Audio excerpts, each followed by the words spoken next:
right, and we should be live. Oh, did you press both buttons? The one that Well, turns on the sound and the one that turns on the picture? yes, it looks that way, although I don't know why the control panel doesn't say select stream, but let's go ahead and do Refresh? that and say refresh because we are live. And we'll just go ahead and say hello, everybody, and welcome to Agatha Christie They Watched. And We we'll are hope still, everything works. we hope everything works. We hope you can see us and hear us. I'm Bill Peschel, and this is my wife, Teresa. And And yes, I'm the talent. I am not the the tech. talent, That's him. That's the technical expertise, not me. yes, and I don't know. Up there we go. Oh my God, it Okay. came up. Oh my God, Yes, it came we up. have numbers. We have 0 Zero views. numbers, but But that's that's okay. better than nothing. Thank you so much. And Teresa is the author of Agatha Christie She Watched and the international Agatha Christie She Watched. My bookies, my bookie wookies. Your Yes, my bookie books. wookies. And we are here to talk about the French Protheroe Affair. This is from Le Petits Meurtes de Agatha Christie. It's a French TV series. And it's from this episode is from 2016. Although it said 2015 on that film still you just showed. I have to go by, this is what we got from the book. So maybe it was released in America in 2016. But point though, that's about the right time of it. It is based on Murder at the Vicarage. The first Miss Marple novel, although Miss Marple does not feature in this episode. Boy, howdy, does she not feature. No old ladies are in this episode, sleuthing division or otherwise.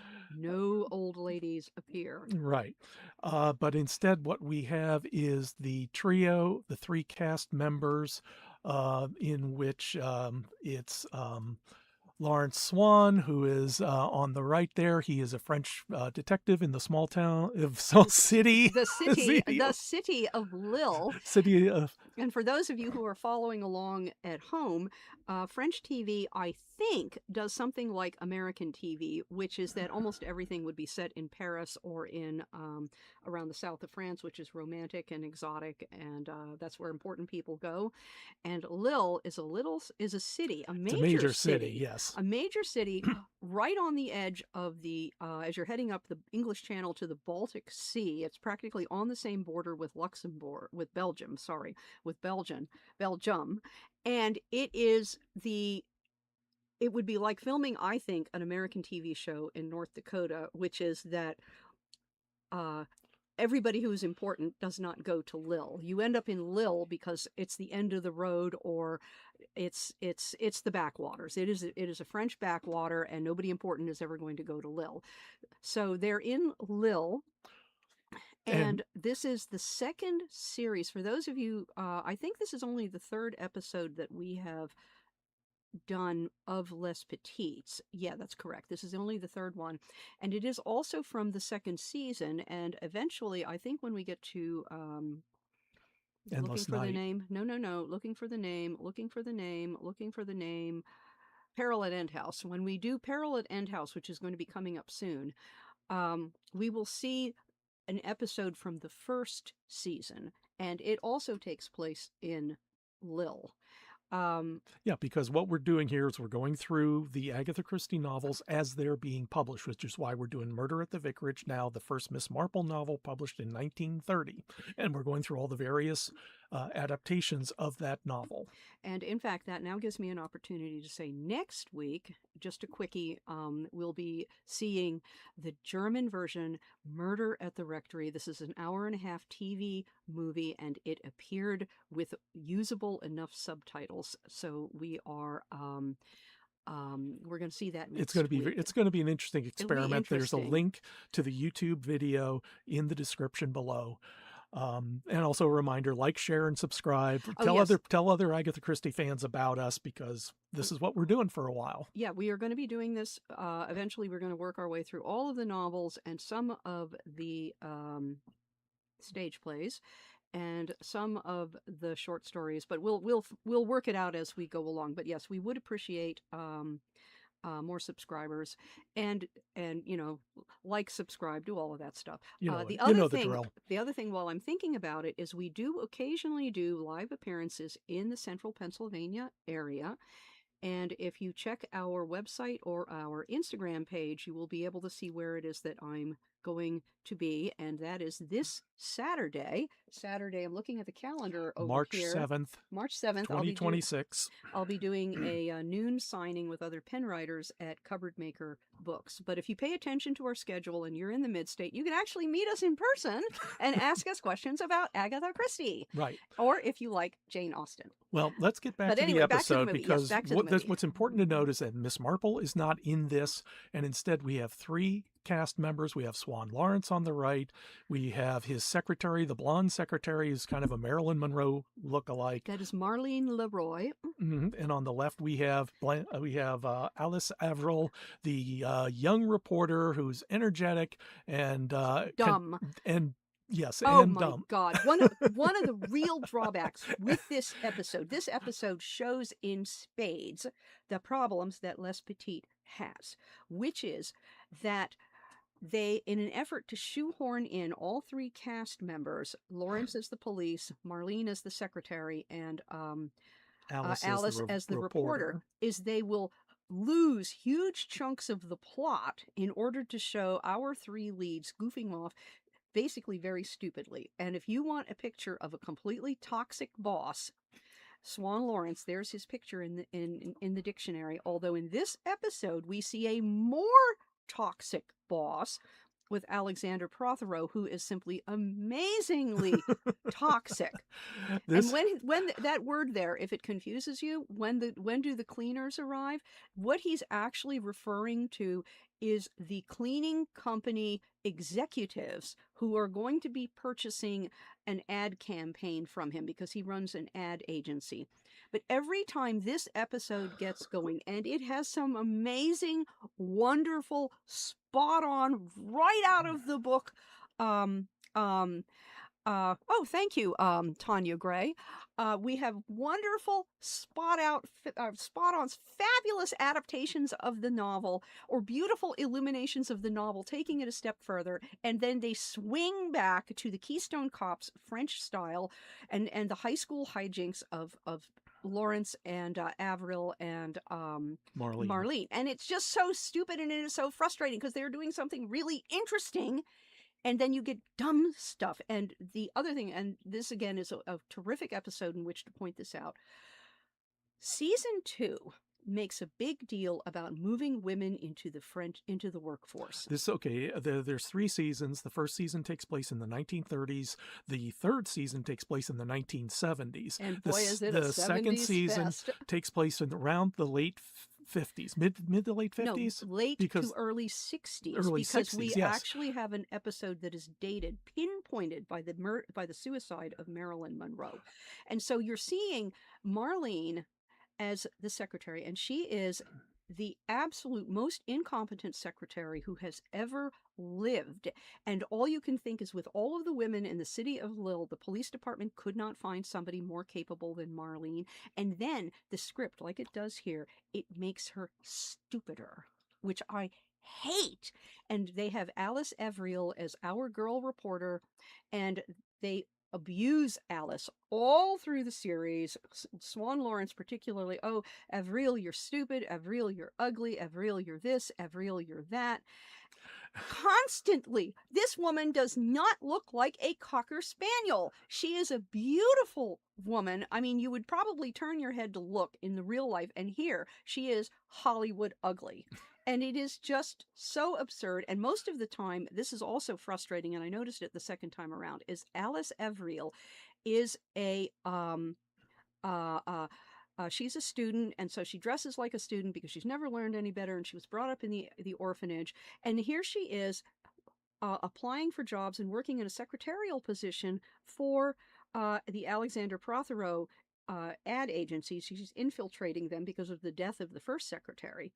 And she looks incredibly professionally turned out. And, even down to the makeup, except she's not wearing nail polish, which is a plot point, and a minor one. But she looks great. She is so well turned out. And you think, okay, where did those clothes come from? Because we've never seen the evidence of them before. And she's supposed to be so poor, and how could she afford good quality department store clothes like Marlene obviously saves up for to buy? And then they make her every time she shows signs of being an intelligent reporter, the next scene shows her being stupid. And I hate this. And you would think that this TV show was designed to say the only jobs that women should do are nurses, teachers, and house cleaners. That they certainly shouldn't be in the professional world because you never see anybody who is professional. What this show does is they swing from comedy to drama. And in the 80s, if you knew shows like Hill Street Blues and St. Elsewhere, they call them dramedies. And for that to work, you have to have the humor be character based. And here it kind of becomes farcical. It becomes high school. It's trading insults back and forth. And it is abusive to the two women. But I will say that in this episode, we see a boss more toxic than Swan Laurence, because Alexander Protheroe is truly horrible. And this is something else that I thought about afterwards.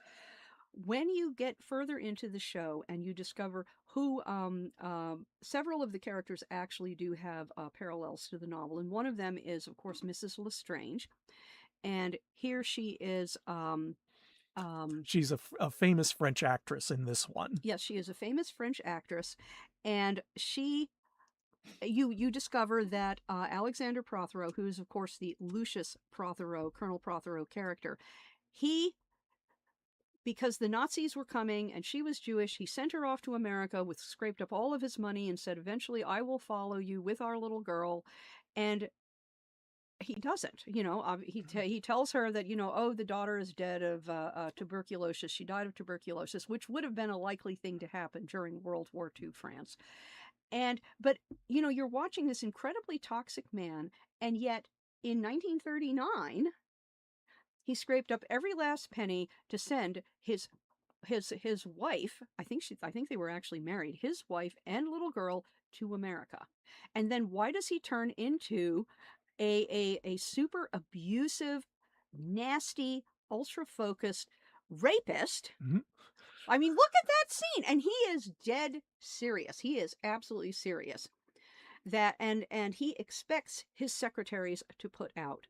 And we once the first body is discovered, Laurence discovers quickly. This is the secretary. This is the body who you saw. She had a very toxic relationship with her boss, and he says she threatens him, and he says no one will believe you, and this is not a flashback. This is like one of those. This is a episode that has a lot of flashbacks. So you see potential things happening. You see some of the characters shooting our bad boss here, doing and silly here things. he ends up, trying to choke her.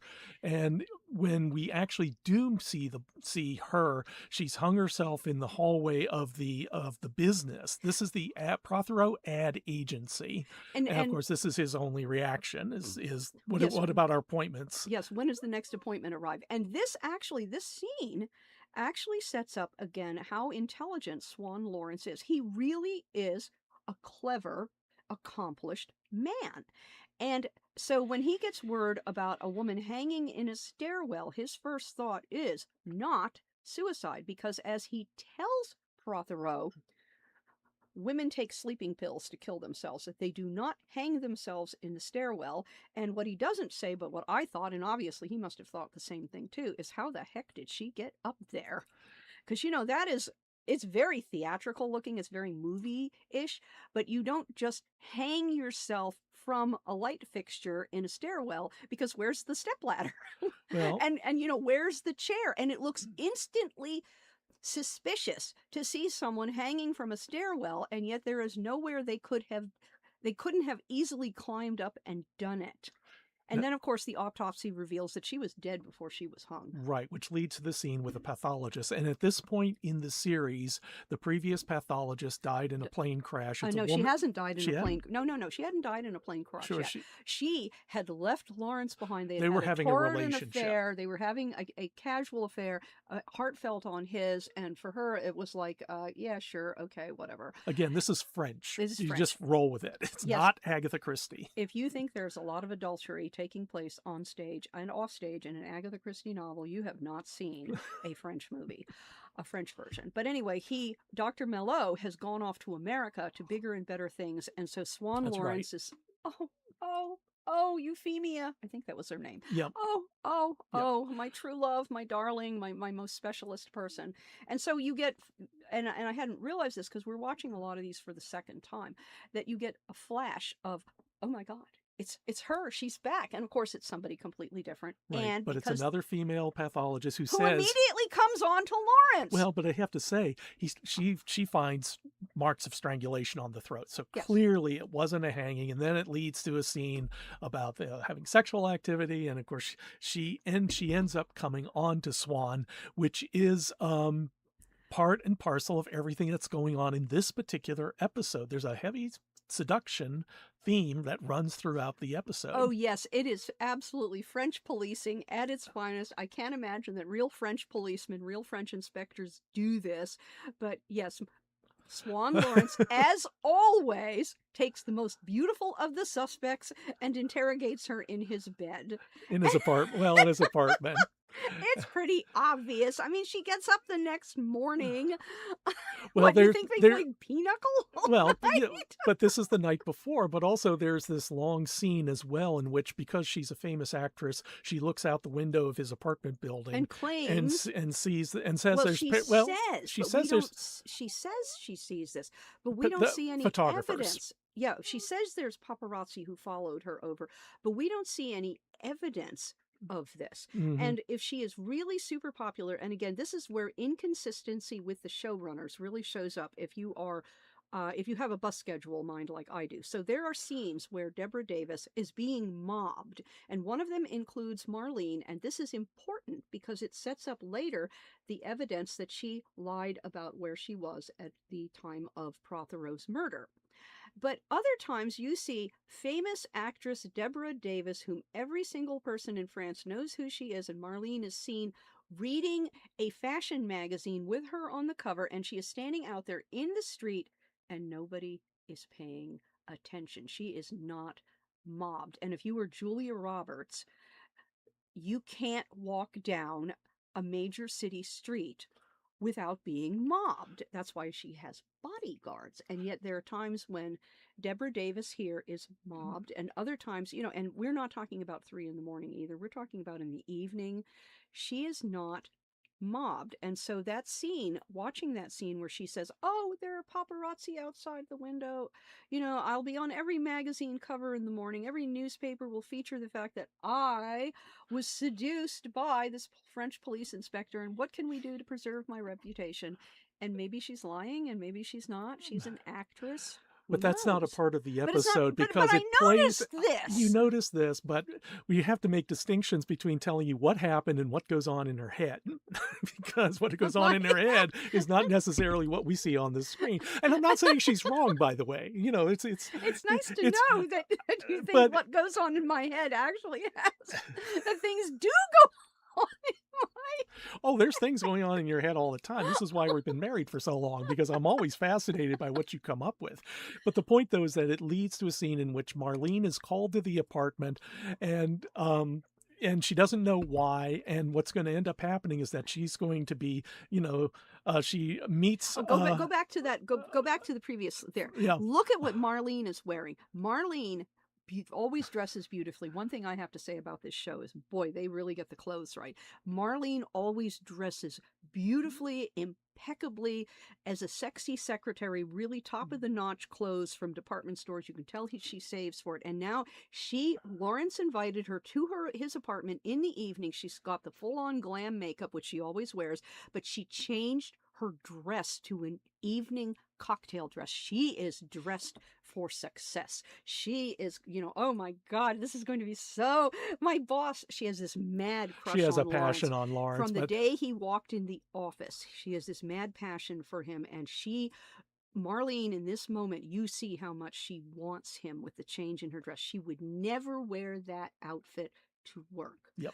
That is a cocktail dress. That is for the evening out with the man she loves. And then she discovers that there's her actress heroine, Deborah Davis, who, based on the negligee, came prepared, because that is not what she wore when she walked into Swan's apartment. Mm-hmm. And she came prepared with a negligee, also showing that she wears a bra underneath the negligee, which most normal women would not.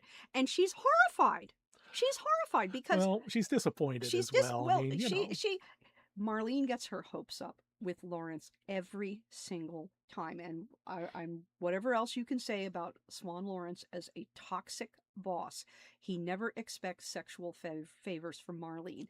He may think that she is a terrible secretary, but he likes her and he respects her as a person. yeah. He never uses Well, her. he can be awfully frustrated by her Oh as yes, well. he's And very there's frustrated some by her. lovely scenes in here. And again, this is part of, I think, the theatricality of this show is that when they bring in, like for example, in the novel, you have the couple who confesses in front of each other. You know, they confess to protect So each that you other. have Anne Protheroe and Lawrence Redding. And so there's our Anne Protheroe character. And they describe it out. They show a flashback to her killing Protheroe, and and when the shot fires, Marlene reacts like, "Oh, she's reacting she is in real listening time.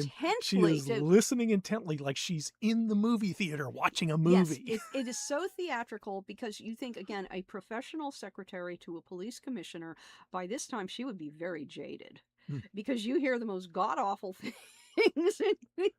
She is such an innocent, and she's trying, and they're trying to make us believe that she cannot get a date. In France, looking like that. Looking like that. And, I don't care that this is 1952.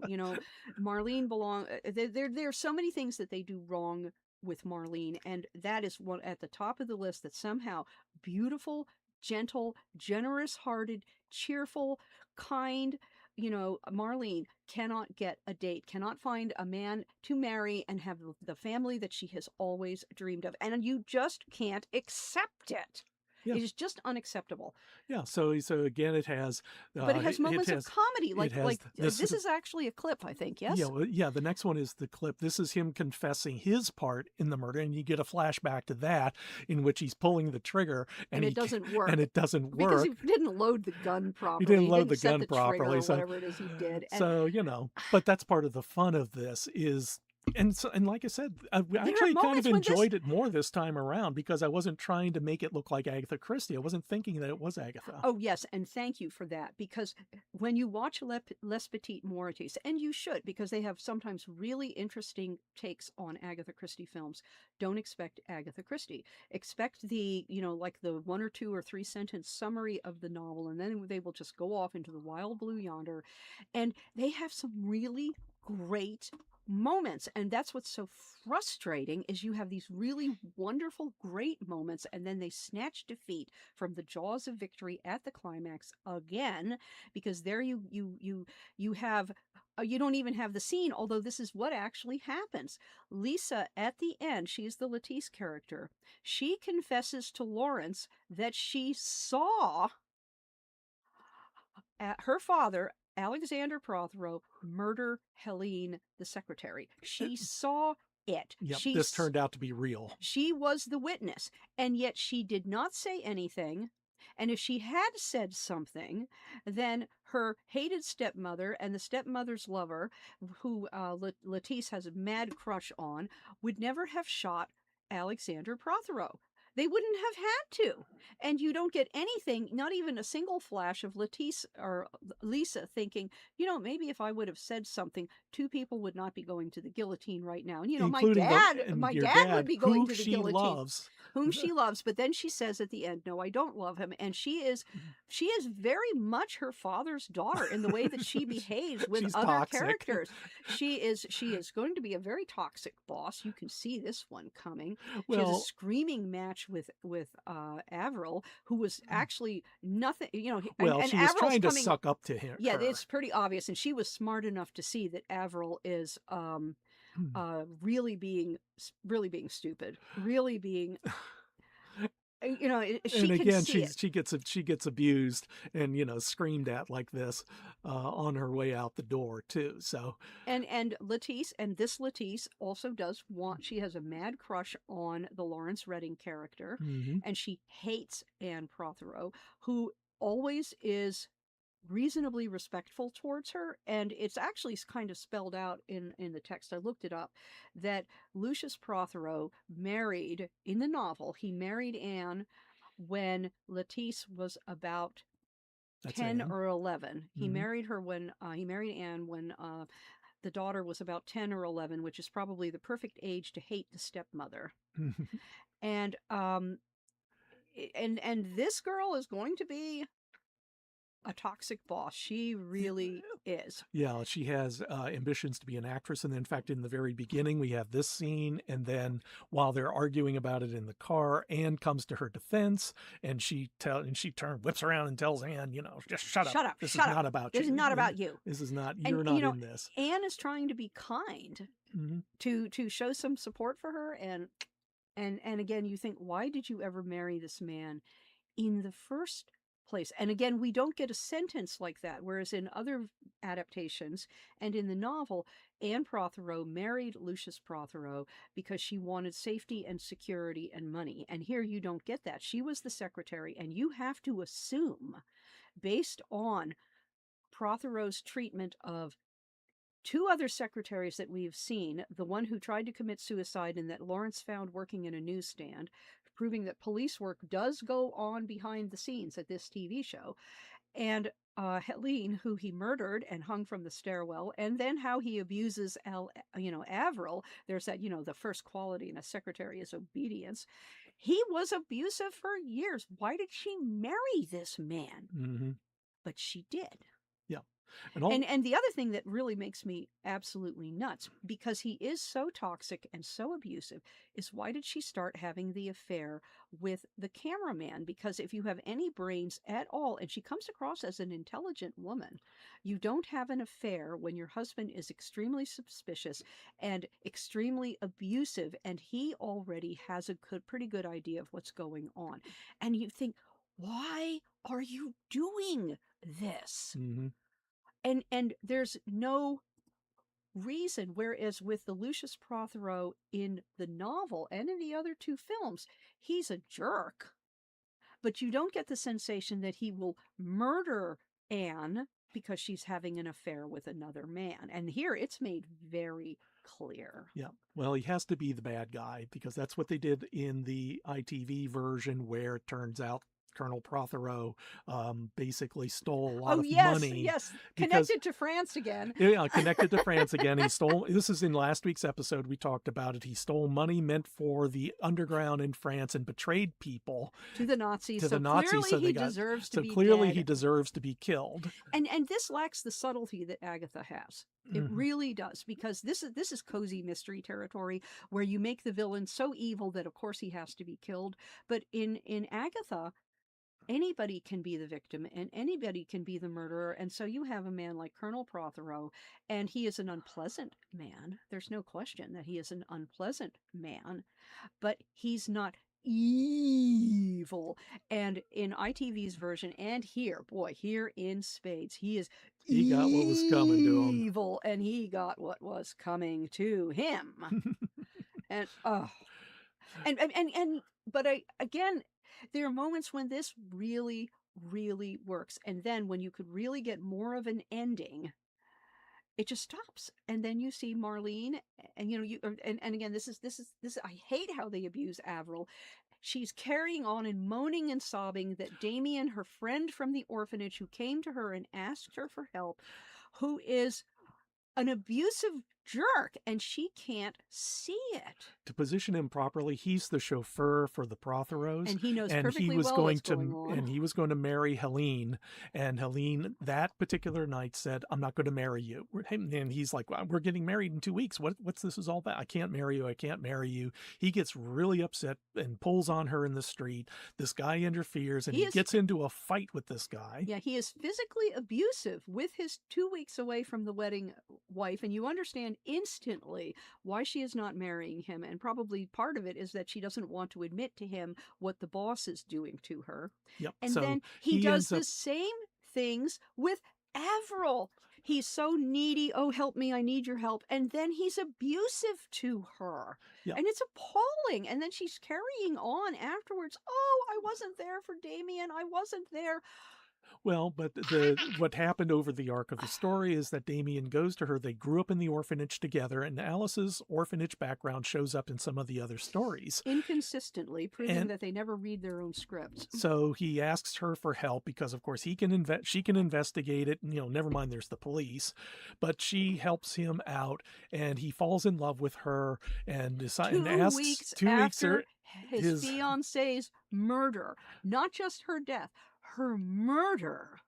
Will you marry me? Yeah, and he presents her with this expensive ring, which it turns out was paid for by Lisa, because she gave him a lot of money because she felt sorry for him, and was actually generous. And Alice did not understand that or didn't catch that, and she goes to the police to to basically shop him to the police because he has all this money all of a sudden. And why does he? And he's betrayed to the police, and of course he does not like that. So and he drives away despite the fact they've had a lifetime together. They grew up together, they supported each other, and but once they were she adults, makes a mistake. Yeah, she makes a mistake, and remember, she is supposed to be a newspaper reporter working closely with the police on the side of law and order, and she knows that he's not a great guy, and he cannot accept that Alice may have other things that she has to do, other obligations.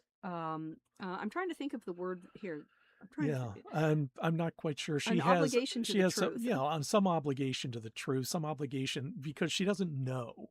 And I guess instead of asking Dam Dam as his nickname, Damien Dam Dam, instead of asking him that, she just goes to Laurence and confesses everything. But of course, everything. when we see every scene we see with him, shows that he is not going to listen to her asking for the truth or what actually happened or why are you being such a jerk. Mm-hmm. And he was a jerk to Helene. Mm-hmm. He got abusive with her when she said, I can't marry you. He was a jerk. And we saw him several times being a jerk with Alice. And I do switch back and forth between Alice's first name, which is April, and her last name, which is Avril. Or no, sorry, it's Alice. Alice Avril. I do switch back and forth with that, but that's largely because Laurence always refers to her as Avril, which is the French word for the month of April. But we see this, and it's just I'm losing my train of thought. Except that it's very discomforting. It's very hard to you build up any kind of sympathy for any of these characters just when they undercut each other so much and so poorly as well. Now, the other part that we haven't mentioned here is that the reason why Marlene is in this is that she is spotted by Protheroe and hired to do an ad for the Xerox, which means that's the Xerox machine at the end.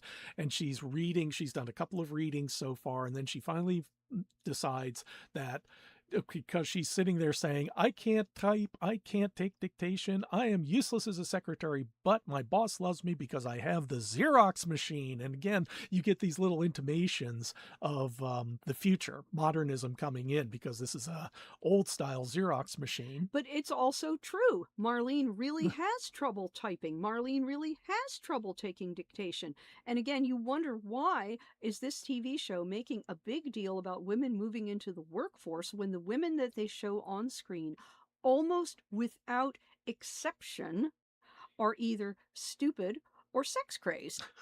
And I mean, they're all sex crazed, actually. Well, I mean, come on, yes, Laurence. You're right.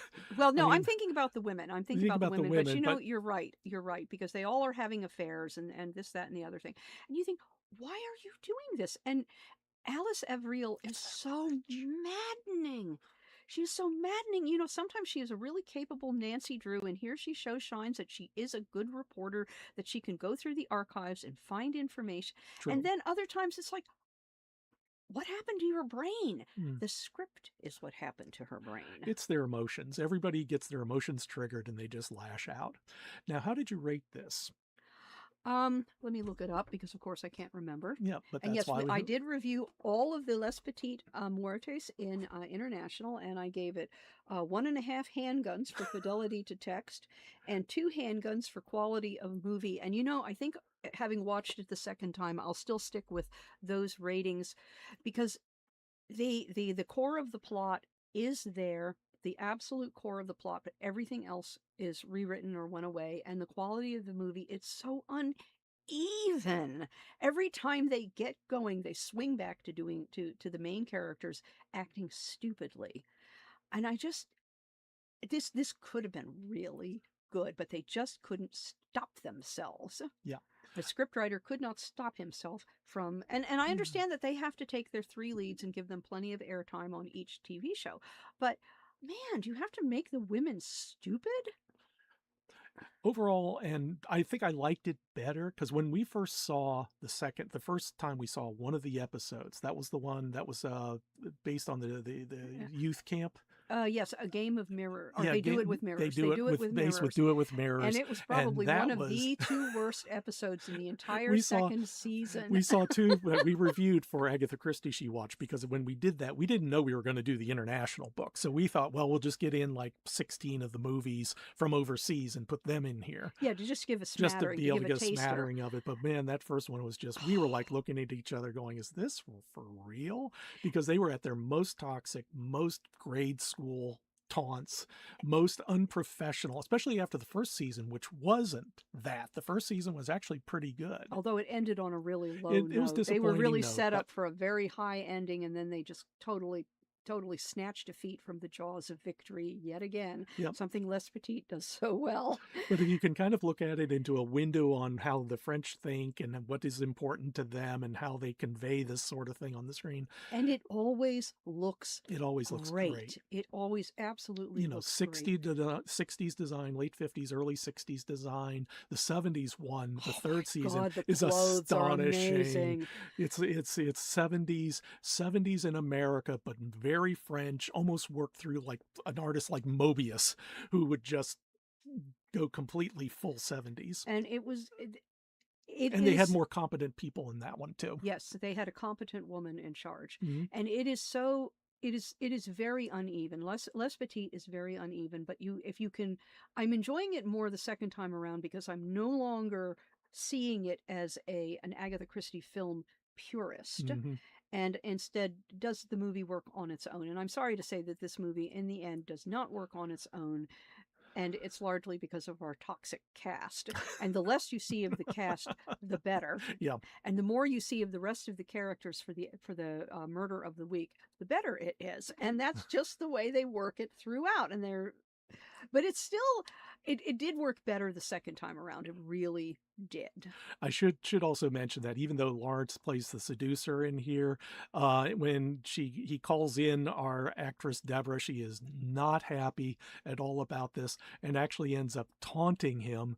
Avril goes after him first with all this, and you think of the actors saying lines like this when they're basically just as sex crazed as anybody else. So you have this happening.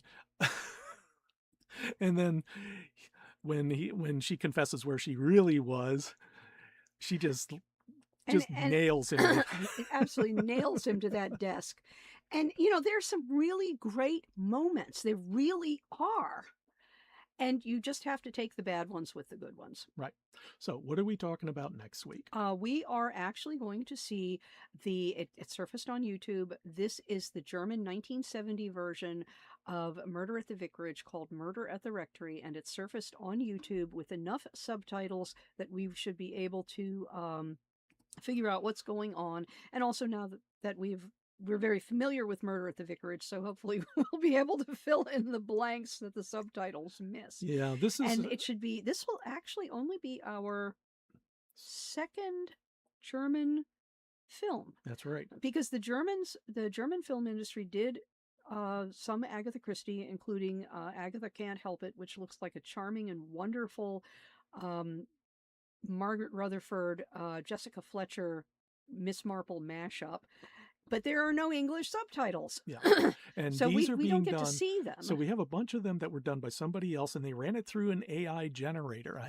This is what they did, but at least it brings it closer to something watchable so that we can actually kind of look at and see what we'll see. Yeah, we will see what we will see, but we will see it, and Bill put the notes in the show notes, and so we'll watch that next Wednesday, and then we will live stream it on Thursday morning at 11:30, and I should be able to restrain myself from talking about Longwood Gardens, which is where I'm going to be Wednesday.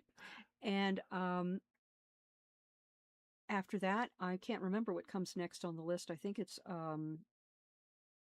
Well, we'll look at it. we'll look at it We'll next have week this. because I We can't tried to put the remember. schedule up. I think on our. I'm not even sure we have the schedule up. We'll have You to. didn't put the schedule up? I am not sure. I thought I did. It's on peschelpress.com. Certainly, we have the list of. Should have the list on our. We have it on our bulletin board because I made it and you printed out a copy. Yeah, and we But do did have a you page post for it? Agatha Christie They Watched, so it might be on there. I'm going to have to look that up. Yeah, you'll have to Anyway, look it up because we have a long list of the films and the order in which we are going to watch them. And we are interlacing the films because we're doing this in chronological order.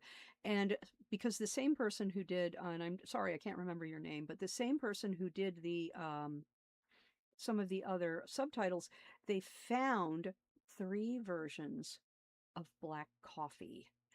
And, including a French version from the mid-30s. And subtitled them. And so we're going to be doing Black Coffee as well as Peril at End House, but I can't remember in the publication order which ones come first. Yeah. But we do have the list of the order in which we're going to go. So hopefully... Well, after I come back from the dentist. I've got a dentist appointment coming up major after work. this, major work, and I'm Rinse, not floss, happy. rinse, and brush, folks. It will Brush save... twice a day, please. Rinse, floss. You don't want to be 66 and have to deal with this. Yes, rinse, floss, rinse, and brush at least twice a day, and it will save you a lifetime of dental aggravation. That's But right. yes, after you come back, you'll check and be sure that we have the film list on the website. I'll make a note. It's on my notebook. I'll just make a note for this. But anyway, this is Agatha Christie They Watch. Thank you so much Thanks for joining us. And everything worked today. So 26 tries and 26 tries, we finally got it right. So let's hope, fingers crossed. All right. And we'll see you next week with Murder at the Rectory. That's right.